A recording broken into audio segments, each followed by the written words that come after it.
बच्चों, नमस्ते। कैसे हैं आप सभी लोग? आई होप सभी ठीक होंगे और अपनी तैयारी के तहत आप लोग अच्छी पढ़ाई कर रहे होंगे।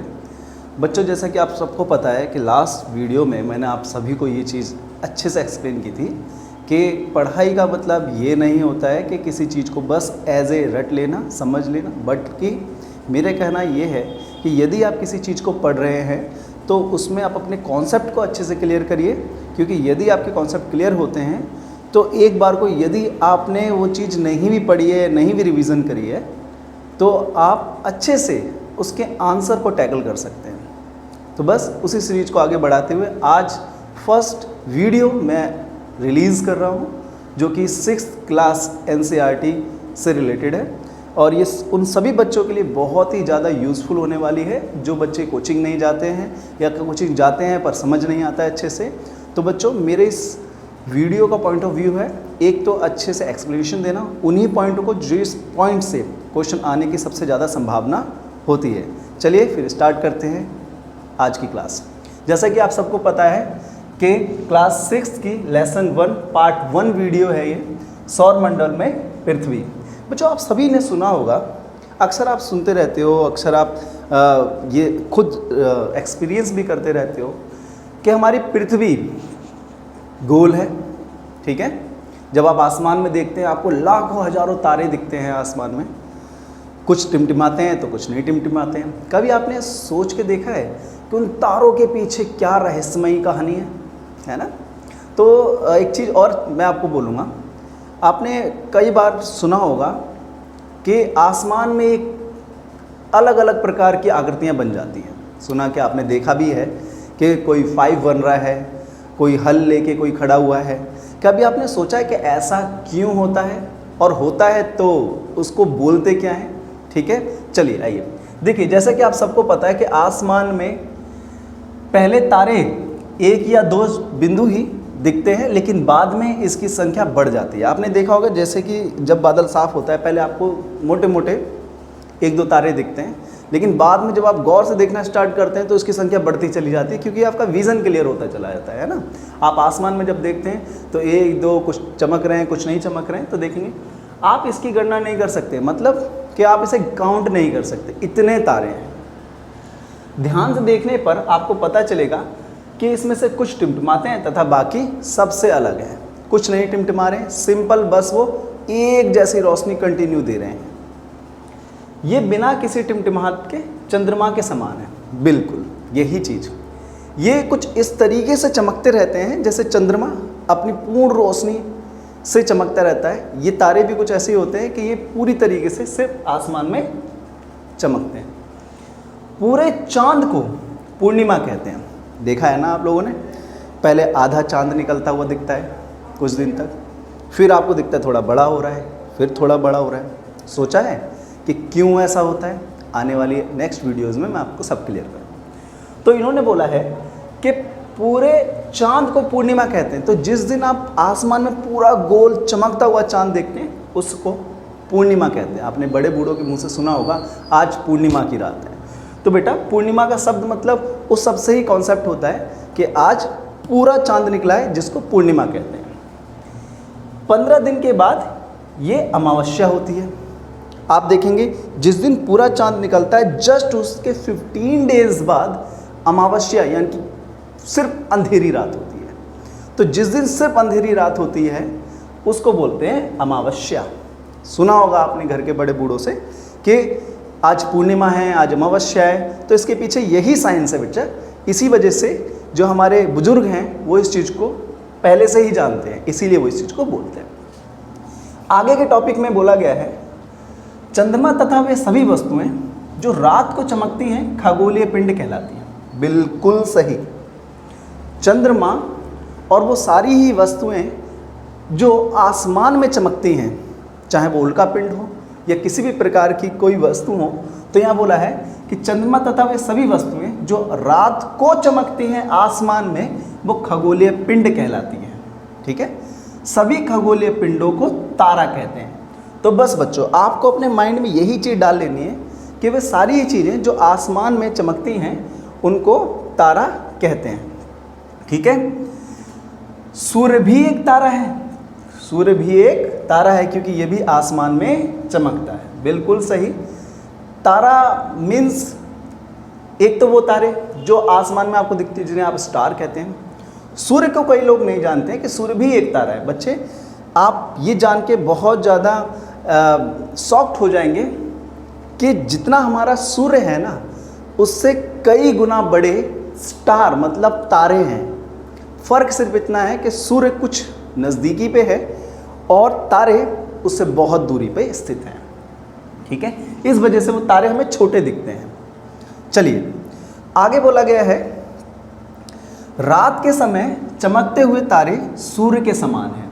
वही बात आ गई कि भैया तारे जो चमकते हैं रात को वो सूर्य के जैसे ही हैं, फ़र्क सिर्फ इतना है कि वो थोड़े दूर है। ओके, रात के समय आसमान में दिखने वाली आकृति नक्षत्र मंडल कहलाती है।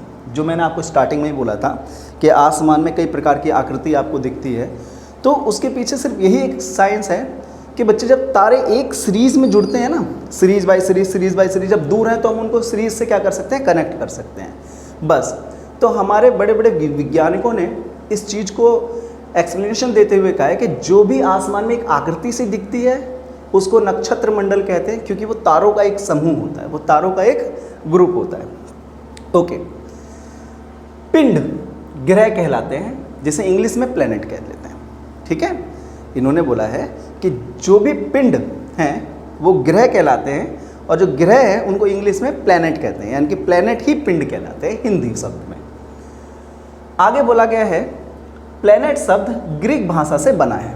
बच्चों लिखने को एक्सप्लेनेशन देने को तो मैं बहुत सारी एक्सप्लेनेशन दे सकता था, क्योंकि मेरा मोटिव सिर्फ इतना है कि मैं आपको एग्ज़ाम के पॉइंट ऑफ व्यू से बताऊं, तो सिर्फ वही चीज़ बता रहा हूं जो ज़्यादा इंपॉर्टेंट है। तो सिर्फ यहाँ बोला गया कि प्लैनेट शब्द ग्रीक भाषा से बना है।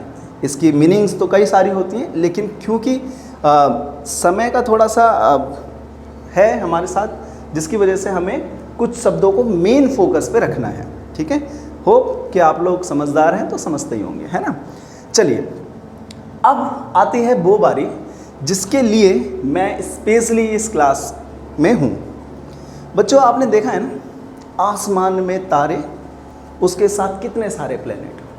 कई बच्चे ना इस चीज़ को लेके कंफ्यूज होते हैं कि सर सूर्य के पहले क्या है, सूर्य के 2 प्लेनेट बाद क्या है, सबसे आखिरी ग्रह कौन सा है। तो आज आपकी ये प्रॉब्लम ना मैं हमेशा के लिए ख़त्म कर दूंगा, बस शर्त है कि आपको ध्यान से सुनना होगा मेरी बातों को। आप सभी को पता है मुख्य सूर्य है, ठीक है। सूर्य के बाद आता है आपका बुध, जो सूर्य के सबसे पास ग्रहों में से एक है। फिर आता है आपका शुक्र, फिर आती है हमारा पृथ्वी, फिर आता है मार्स, फिर उसके बाद बच्चों की ये जो पट्टी देख रहे हैं ना आप, ये छोटे छोटे छोटे छोटे उल्का पिंड जैसे कि छोटे छोटे वो होते हैं ना ग्रह टाइप के, तो छोटे छोटे छिद्र हैं जिन्हें क्षुद्र ग्रह पट्टी कहते हैं, क्योंकि ये छोटे छोटी आकृति में और ये एक साथ हैं। जब अगर आप डायमेंशनल देखेंगे इसका या 3D व्यू देखेंगे तो आपको ये चीज़ क्लियर होगी। ठीक है, फिर क्षुद्र ग्रह पट्टी के बाद आता है आपका जुपिटर, जुपिटर के बाद आता है आपका शनि जिसे सैटर्न कहते हैं, फिर आपका आता है यूरेनस, फिर आता है आपका नेपच्यून। बच्चों आज इसकी एक ट्रिक मैं आपको देने वाला हूँ। ट्रिक जैसा कि आप यहाँ देख सकते हैं, आपको अगर इस बार क्लियर नहीं दिख रहा हो तो नेक्स्ट वीडियो मेरी पूरी कोशिश रहेगी कि आपको एकदम क्लियर दिखे। देखिए एक छोटी सी ट्रिक है, डोंट माइंड प्लीज़, जिसको पसंद आए तो ठीक है, क्योंकि मुझे तो ऐसा लगता है कि अगर हम बच्चों को थोड़ा ऐसे व्यू में समझाते हैं जिसमें उन्हें एक राइमिंग बन जाए या बच्चों की चीज़ें आसान हो जाए तो उन्हें जल्दी याद हो जाती हैं।